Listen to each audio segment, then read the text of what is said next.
Wang Feong était un jeune homme particulièrement turbulent, toujours en train de provoquer des ennuis et de se battre. Son père, Wang Qiying, n'arrivait plus à le contrôler. À bout de solution, il décida de faire appel à son frère d'armes, un maître renommé surnommé Su le mendiant, afin qu'il prenne son fils comme disciple et lui apprenne la discipline. La méthode d'enseignement de Su Yuezhi était pour le moins inhabituelle. Il ne commença pas par enseigner des techniques de combat, mais imposa à Wang Feong les entraînements les plus pénibles et les plus fondamentaux. Il l'obligea d'abord à se tenir debout sur le rebord de 4 énormes jardins. Tout en transvasant elle.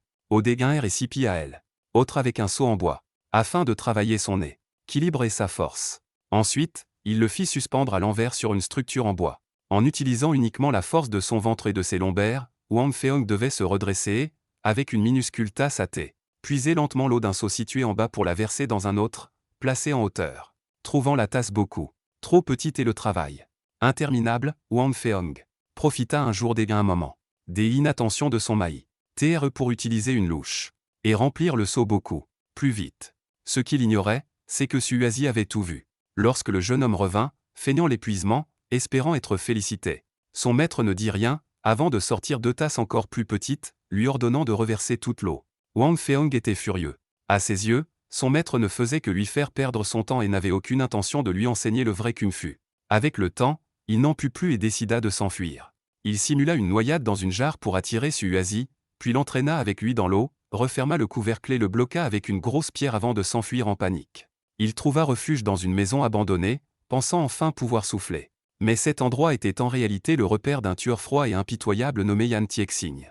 Sans la moindre discussion, ce dernier voulut le chasser. Yan Tiexing le battit sans effort, le força à ramper sous son entrejambe et alla jusqu'à lui enlever son pantalon pour le jeter au feu. Cette humiliation totale brisa Wang Feong. Pour la première fois, il comprit qu'il n'était rien sans véritable compétence.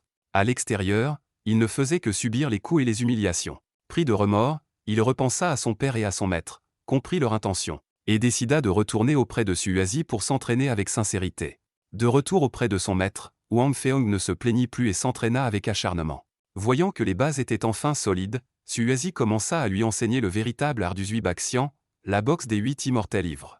Là encore, la méthode était singulière, il attachait les mains de Wang Feong avec une corde et, tenant l'autre extrémité, guidait ses mouvements à l'aide de 2 bâtons de bambou. Une fois les gestes maîtrisés, il lui révéla l'essence de cette boxe, l'ivresse. Il entraîna donc Wang Feong à boire de l'alcool, à ressentir cet état étrange où le corps semble vaciller, mais où la force et les réflexes restent aiguisés. Grâce à son talent naturel et à ses bases solides, Wang Feong assimila rapidement toutes les techniques.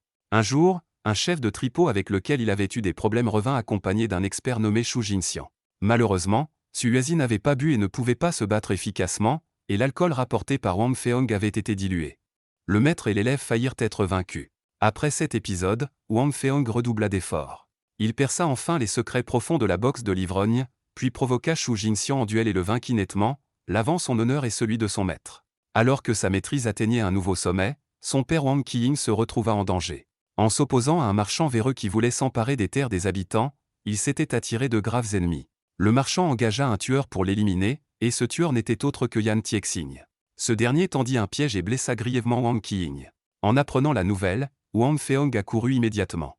Face à Yan Tiexing, toute la haine et l'humiliation du passé ressurgirent. À ce moment-là, Su Yuezhi arriva et lui lança sa gourde d'alcool. En buvant à grandes gorgées, Wang Feong affronta Yan Tiexing, déployant une à une les techniques des 8 immortels livres. Yan Tiexing était redoutable, il parvint à contrer successivement les 7 premières formes.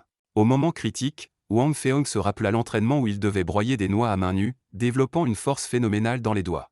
Porté par une ivresse extrême, il saisit l'instant décisif et écrasa la gorge de son adversaire d'une poigne fatale, avant de porter le coup final qui mit définitivement fin au combat. Après cette épreuve, Wang Feong comprit enfin la véritable intention de son maître. Les exercices apparemment absurdes puiser l'eau à l'envers, écraser des noix, marcher sur le rebord des jarres étaient les fondations de sa puissance. Sans ces bases répétées jour après jour, il n'aurait jamais eu la force, la précision et le sang-froid nécessaires pour vaincre son ennemi. C'est ainsi qu'il devint réellement un grand combattant, calme, mûr et digne de ses responsabilités.